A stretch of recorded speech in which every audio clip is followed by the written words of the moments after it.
અમે આજથી થોડા દિવસ પહેલા એટલે કે અઠવાડિયા પહેલા આ જ જગ્યાથી પ્રેસ કોન્ફરન્સ કરી અને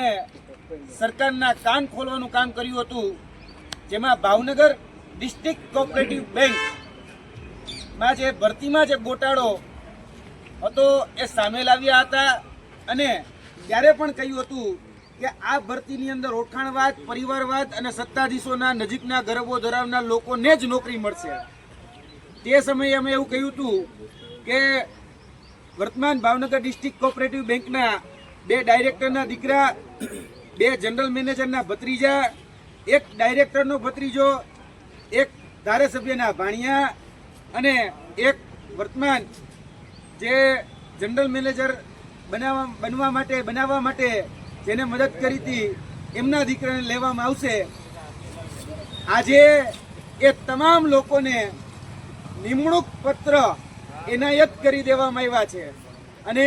ગયા અઠવાડિયે હજી સુધી જ્યારે અમે પ્રેસ કરી ત્યાં સુધીમાં એના ઇન્ટરવ્યુ પણ લેવામાં નહોતા આવ્યા। પ્રાથમિક પરીક્ષા જ લેવામાં આવી હતી અને એ પ્રાથમિક પરીક્ષામાં પણ ઘણી બધી ધાંધલીઓ હતી, કેમ કે જે પરીક્ષામાં OMR હોય, OMR સિસ્ટમથી પરીક્ષા લેવા નથી, એ OMR પણ લઈ લીધી હતી, એ પ્રશ્નપત્ર પણ લઈ લીધું હતું અને વિદ્યાર્થીઓ જે તેનો કોલ લેટર હોય, કોલ લેટર સુદ્ધા પણ લઈ લેવામાં આવ્યો હતો અને વાતો બહુ પારદર્શિતાની ગુજરાતના આદરણીય મુખ્યમંત્રી ભૂપેન્દ્રભાઈ પટેલ કરી રહ્યા હતા કે CMના દીકરાને પણ જો નોકરી જોતી હોય તો કોઈ જ પ્રકારની ભલામણ કે કોઈ જ પ્રકારની લાગવક કે કોઈ જ પ્રકારની ઓળખાણ ચાલતી નથી।